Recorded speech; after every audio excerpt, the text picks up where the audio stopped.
Salut, je me nomme Élise Goulet-Peterson, je suis enseignante franco-canadienne et auteure du blog Le Fabuleux Destin d'une enseignante. Bienvenue au balado.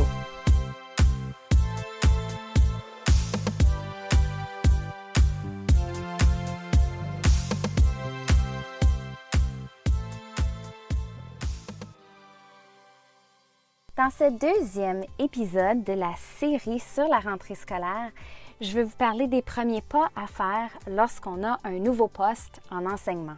C'est ma 15e rentrée scolaire cette année, on ne rajeunit pas.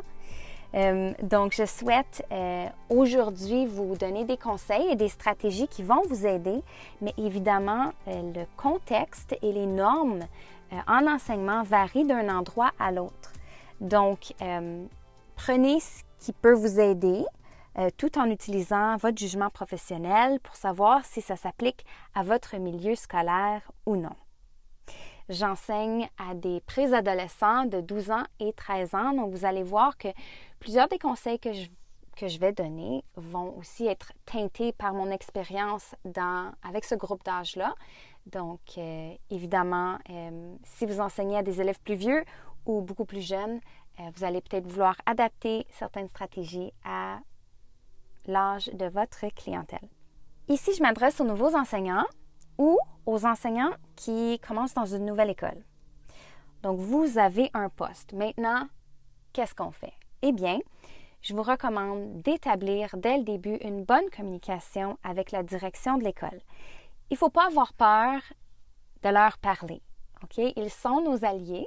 La direction, le directeur ou la directrice de l'école fait partie de nos alliés. Ils sont là pour nous aider, pour nous guider. Donc, si vous n'avez pas déjà établi une communication avec eux, ce serait le temps de le faire. Présentez-vous, si ce n'est pas déjà fait, puis demandez-leur de bien vous expliquer votre poste. Parce que des fois, on a un poste, on reçoit le poste d'enseignement, donc le niveau scolaire ou la matière, mais c'est peut-être pas clair exactement ce que vous allez devoir enseigner. Donc, n'hésitez pas de leur poser la question et de vous assurer de bien comprendre la tâche que vous avez à accomplir durant la prochaine année scolaire. Donc, il ne faut vraiment pas hésiter ici à poser des questions. C'est une relation professionnelle très importante, OK, que vous allez établir avec le directeur ou la directrice de votre école.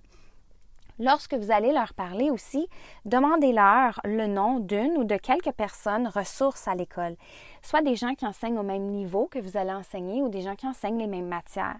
Ce seront des gens qui pourront mieux vous guider dans la planification et la préparation de votre année scolaire. C'est quelque chose qui m'a beaucoup aidée. Lorsque j'ai eu mon premier poste dans mon école, j'ai pu communiquer et travailler de près avec 2 enseignantes, une à la retraite puis une qui travaillait encore. Puis elles enseignaient le français en 7e et en 8e année et elles ont vraiment pu m'aider à établir ma planification annuelle puis planifier mes premières semaines. Donc, quand vous parlez à la direction, demandez-leur un ou quelques noms de collègues qui seraient disponibles pour répondre à vos questions. Aussi, lorsque vous allez parler à la direction d'école et qu'ils vont vous décrire votre poste dans l'année scolaire ou la matière que vous allez enseigner, c'est super important de garder en tête que ce poste-là pourrait changer durant l'été. Et c'est possible qu'ils vont même vous avertir que ça se pourrait que ça arrive. Qu'est-ce qui fait changer un poste durant l'été? Eh bien, s'il y a plus d'inscriptions dans l'école ou s'il y a plus de dotation, donc s'ils ont le droit d'embaucher plus de gens. Donc ça fait qu'un horaire maître dans l'école pourrait changer. Donc les groupes pourraient être faits, puis les cours pourraient être réassignés. Donc, gardez ça en tête. Durant l'été, vous allez vouloir vous préparer, puis c'est super bon, là. Préparez-vous en avance, surtout si c'est votre première année scolaire, mais commencez par les choses qui sont autres que la planification du contenu du cours. Parce que si jamais le cours ou le niveau scolaire que vous allez enseigner change, puis que vous avez déjà planifié 3 unités d'apprentissage, vous allez être déçus. Donc, pensez plutôt à la gestion de classe, à l'aménagement de la classe et tout ça avant de planifier votre cours. Attendez-vous de savoir que définitivement, vous allez enseigner ce niveau scolaire-là ou ces matières-là avant de sauter dans la grande planification. Une fois que vous aurez parlé à la direction, demandez si c'est possible de visiter l'école, soit accompagné de la direction ou d'un collègue même. Familiarisez-vous avec l'école, le personnel ressources dans l'école, les secrétaires, puis les ressources qui sont disponibles aussi dans l'école. Moi, quand il y a des nouveaux enseignants qui arrivent à l'école, j'aime toujours leur montrer, on a un local de profs, je leur montre ce qu'on a, je leur montre la grosse étagère de ressources de français, puis là, je leur dis, c'est tout là, OK? Si tu cherches des idées d'activités de grammaire, des activités pédagogiques en communication orale, je leur montre les guides, je leur montre les cahiers d'exercices, leurs ressources sont là, sont pour eux. Quand on est nouveau enseignant, on n'ose pas fouiller dans les ressources, osez. Osez fouiller, s'il y a des ressources à votre disposition, utilisez-les. OK? Donc, si vous avez la chance de visiter l'école, c'est un plus. Sinon, bien, ça va se faire sûrement quelques jours avant la rentrée, ce qui est quand même bien.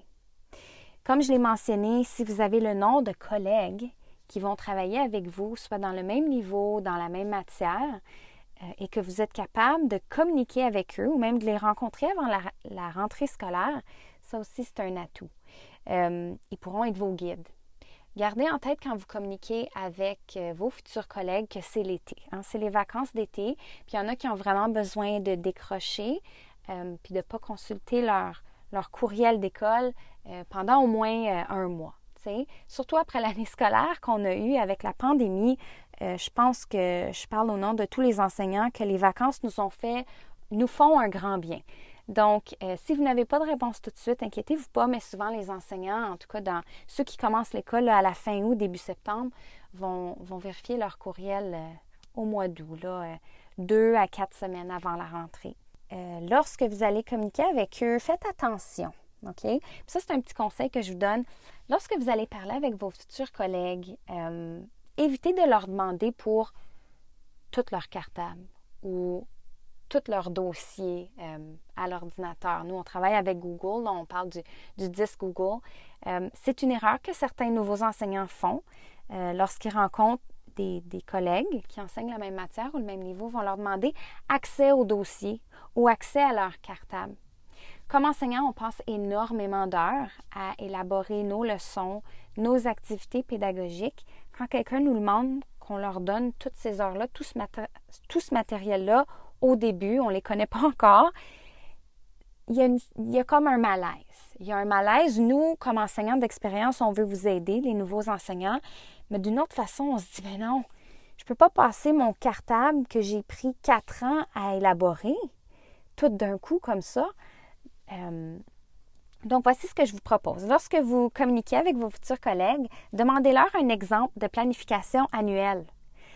Comme ça, bien, vous allez avoir une idée de ce qu'ils enseignent au courant de l'année. Puis, vous savez, plusieurs de vos collègues vont gentiment vous offrir plusieurs ressources, même toutes leurs ressources, en même temps que la planification annuelle. Certains non, certains vont vous fournir les évaluations peut-être. Donc, ça va être à vérifier aussi avec eux, est-ce qu'il y a une planification commune pour toute l'école? Est-ce que les évaluations sommatives qui comptent pour le bulletin, est-ce que ça aussi, ça doit être commun? Donc, ça va être à vous de leur poser la question, demander pour un exemple de planification.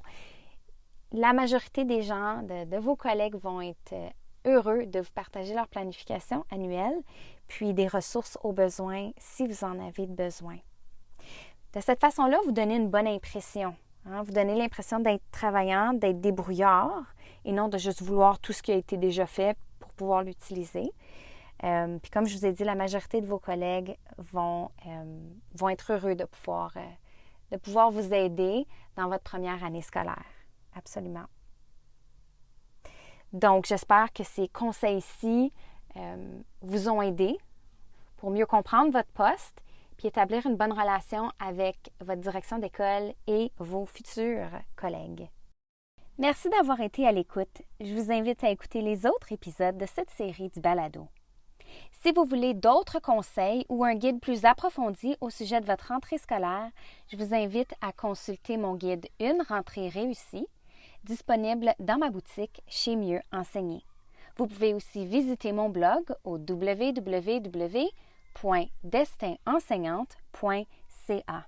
Le fabuleux destin d'une enseignante est aussi sur Instagram, Facebook et Pinterest. À la prochaine!